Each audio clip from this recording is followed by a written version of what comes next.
Welcome to another episode of Bourbon and Data Breaches, where we cover 5 of the most interesting breaches from this last week. I'm Steve. I'm Connor. I'm Frank. This week, we have Ivy League, industrial software, hospitals, pipelines, and dentists. When ransomware targets brains, machines, medicine, and the power grid. Let's get started. Starting off with story number 1, a little-known university called Harvard. The Shiny Hunters ransomware gang claims they breached Harvard University. When attackers go after universities like Harvard, they're not just chasing student records, they're after research data, donor information, and one of the most decentralized IT environments on the planet.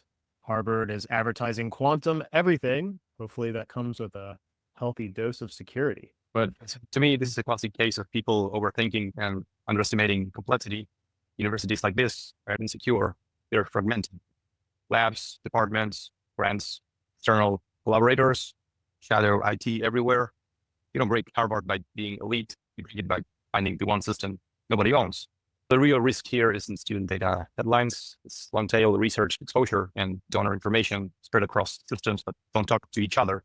That's leverage, not bragging rights. Yeah, I think that's an interesting point, Frank. When you look at a university like Harvard with a lot of departments, a lot of resources, a lot of, professors doing their own independent research, there's so much going on. It's its own supply chain ecosystem. And I can only imagine it's very difficult to protect every single potential entry point there. So definitely high security risk from that perspective. And then here we also have, as we have seen almost every week recently, another university or education-based victim to ransomware, which we're seeing more and more of. So just another trend I'm keeping my eye on. When a prestigious university like Harvard, who I'm going to assume has one of the largest budgets for a university, gets hit with ransomware, it's a pretty stark reminder to everyone who is running off of public grants that security is important and ransomware gangs do not discriminate.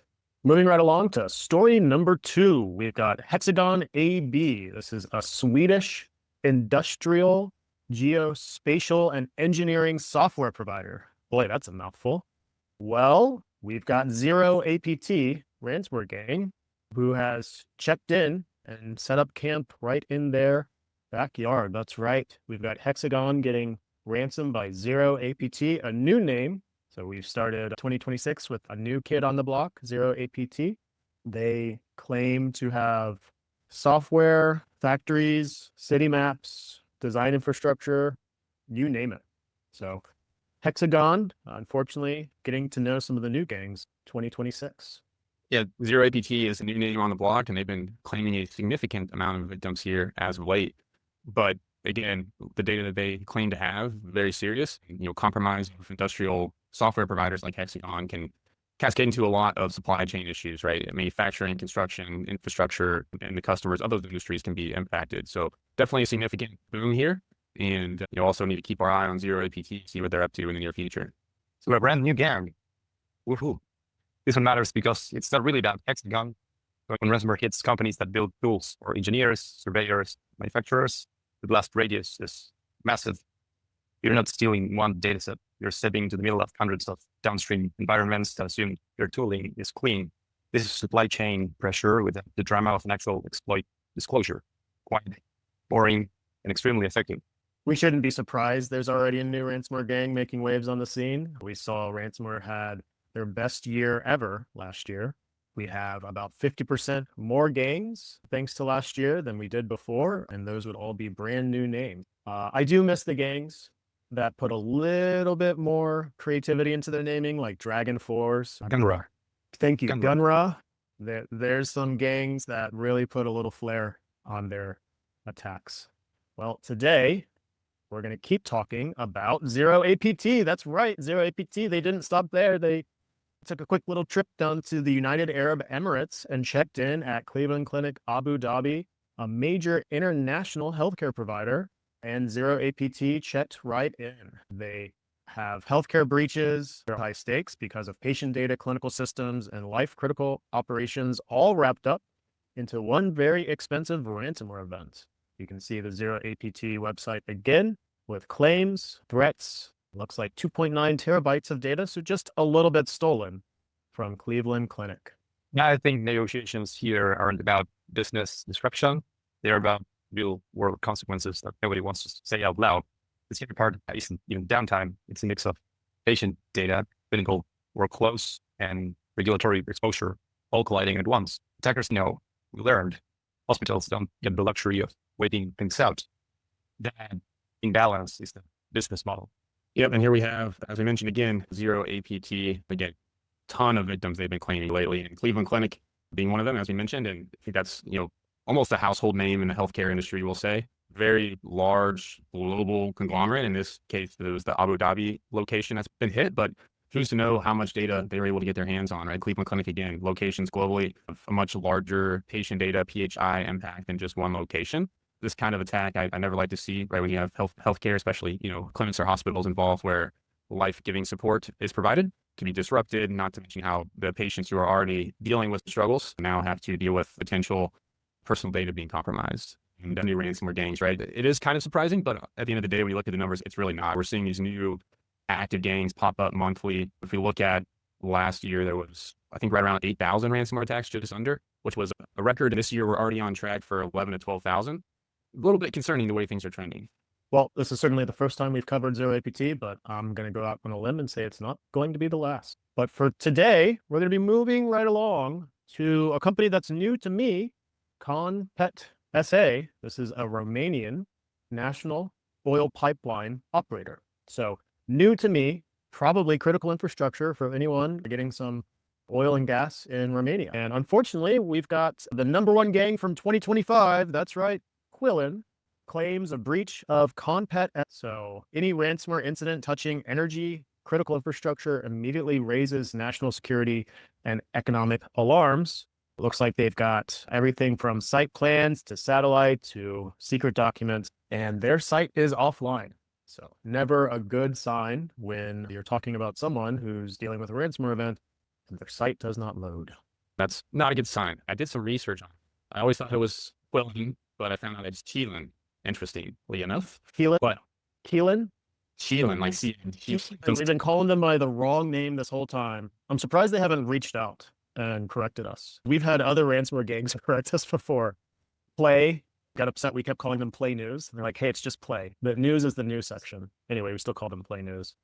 Quillen, the #1 gang of 2025. Same spelling, different pronunciation. Yeah, I did some research, and if you're curious, it's a mythical creature is what Quillen is from East Asia. We're talking about ransomware gangs that had some cool mascots or names. And that one's actually pretty interesting in my opinion. But regardless, when we look at this particular ransomware attack against Conpet, we all know how deep petroleum, oil, and gas industry goes with governments, international relationships, massive supply chain, and international implications. Operational data compromise could disrupt energy distribution, international trade, and a lot of downstream supply chain instability. So definitely a very concerning one. Yeah, I agree with you, Connor. The moment ransomware touches energy infrastructure, the conversation often changes tone completely. We had the Colonial Pipeline incident for the record, and this stops being about IT teams and starts being about ministries, regulators, and national impact. Even if operations aren't hit, the possibility is enough to trigger some serious pressure behind the scenes. So groups go after pipelines not because they want attention, urgency, and escalation, and they want that to happen fast. Well, other than mispronouncing Quillen, or is it Quillen?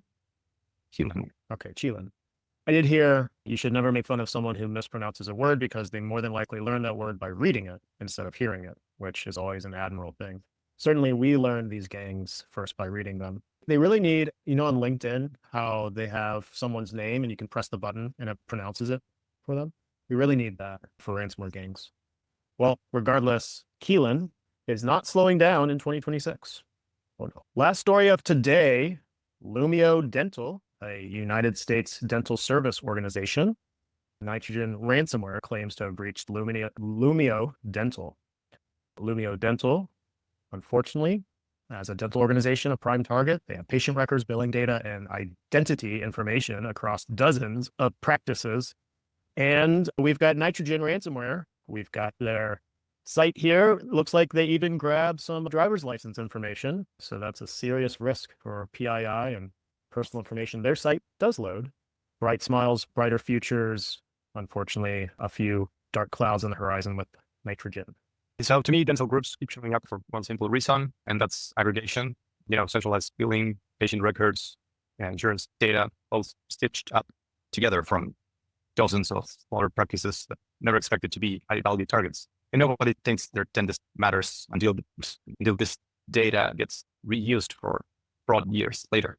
So it's low glamour, high return, and ransomware crews know it. Return.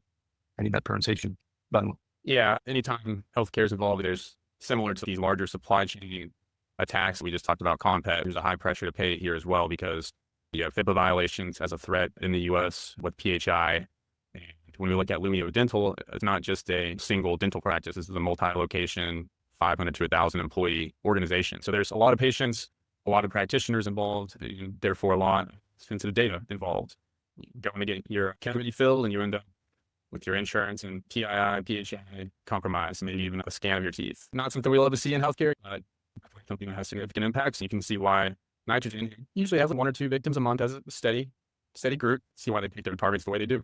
Healthcare has a number of concerns from ransomware: the theft of protected information, HIPAA violations, but also Medicare and Medicaid fraud, right? Fraudulent billing. That's been a prime source for fraud. It's doing fraudulent billing on behalf of an organization, taking those checks in and leaving somebody else to clean it up. This week, from Ivy League universities and global industrial software providers to hospitals, pipelines, and dental networks, ransomware keeps targeting organizations where downtime hurts and data pays. If it supports research, manufacturing, energy, or healthcare, someone is already testing its defenses. Pour a bourbon, patch your systems, and remember, attackers don't chase prestige, they chase leverage. Until next time.